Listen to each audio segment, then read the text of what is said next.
Shalom, selamat pagi dan salam terkasih buat kita semuanya, umat-umat yang diberkati oleh Tuhan dimanapun kita berada pada kesempatan yang baik ini. Berjumpa kembali di Renungan Harian, kiranya ini menguatkan kita semuanya, khususnya di dalam kerohanian kita masing-masing. Mari kita berdoa. Bapa kami yang penuh kasih, yang bersemayam di tahta kerajaan sorga, terpujilah nama Tuhan atas segala berkat, bahkan perlindungan Tuhan di sepanjang istirahat kami tadi malam, hingga bangun pada saat ini, pada pagi ini, dengan keadaan yang lebih baik lagi. Kebutuhan terbesar kami pada saat ini, kecurahan Rohul Kudus Tuhan, agar di saat mempelajari firman ini, kami dapat memahami, bahkan hamba-Mu yang menyampaikan berkata-kata seturut dengan kehendak Tuhan. Terpujilah nama Tuhan, di dalam nama Yesus kami sudah berdoa dan mengucapkan syukur. Amin. Perenungan kita pada saat ini judulnya ialah mengalami kemurahan hati. Ayat intinya terdapat di dalam Matius 5 ayatnya yang ke-7. Bunyinya demikian, berbahagialah orang yang murah hatinya, karena mereka akan beroleh kemurahan.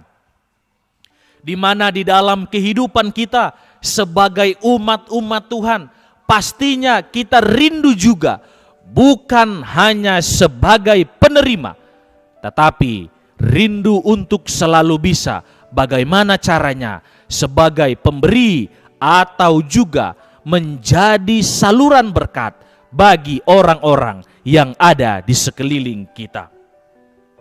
Kemurahan hati adalah salah satu karakter yang mudah menular, yang mudah untuk dilakukan, khususnya juga dengan pertolongan yang berasal daripada Tuhan. Mereka yang telah mengalami juga akan kemurahan hati daripada orang lain atau orang-orang sekeliling kita, biasanya akan lebih mudah tergerak hatinya untuk melakukan yang namanya kemurahan hati ini.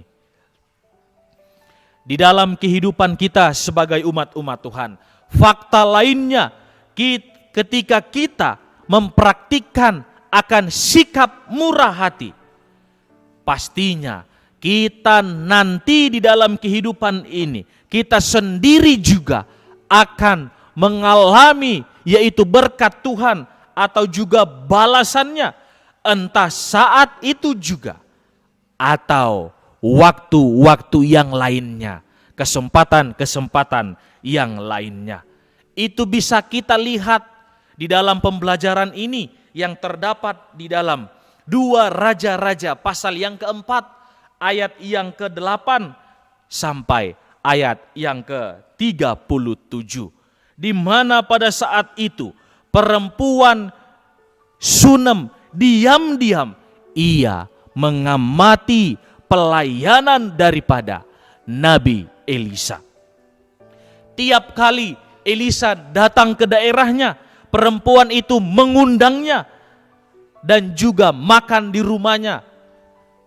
Lalu ia dan suaminya sepakat untuk membangun akan tempat yang khusus atau satu kamar yang khusus beserta perlengkapannya untuk Elisa ini, agar dapat ia tempati tiap kali ia melayani ke sana.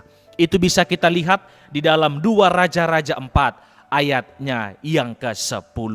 Di luar dugaannya, melalui apa yang ia lakukan dengan juga penuh sukacita, yaitu keluarga ini akhirnya mendapatkan kemurahan yang tak pernah mereka bayangkan, yang di luar dugaan mereka, yaitu mereka dikaruniai seorang anak laki-laki berkat juga doa sang Nabi Elisa ini.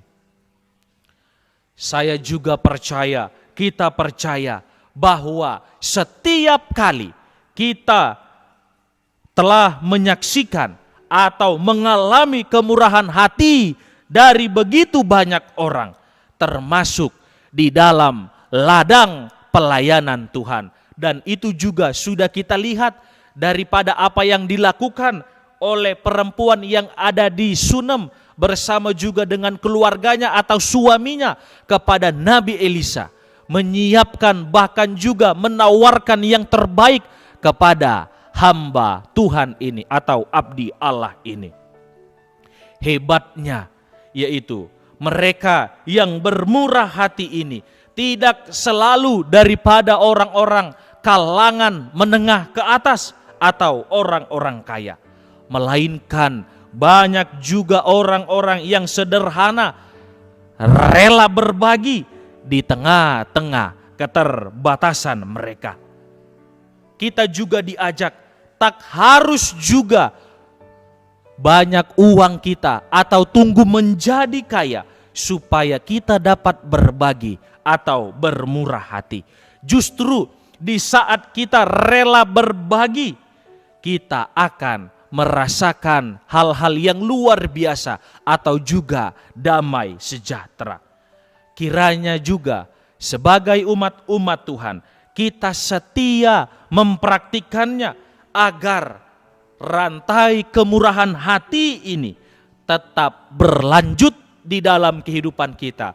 Dan orang lain juga boleh melihat akan hal yang terbaik dan menjamah hidup orang-orang banyak.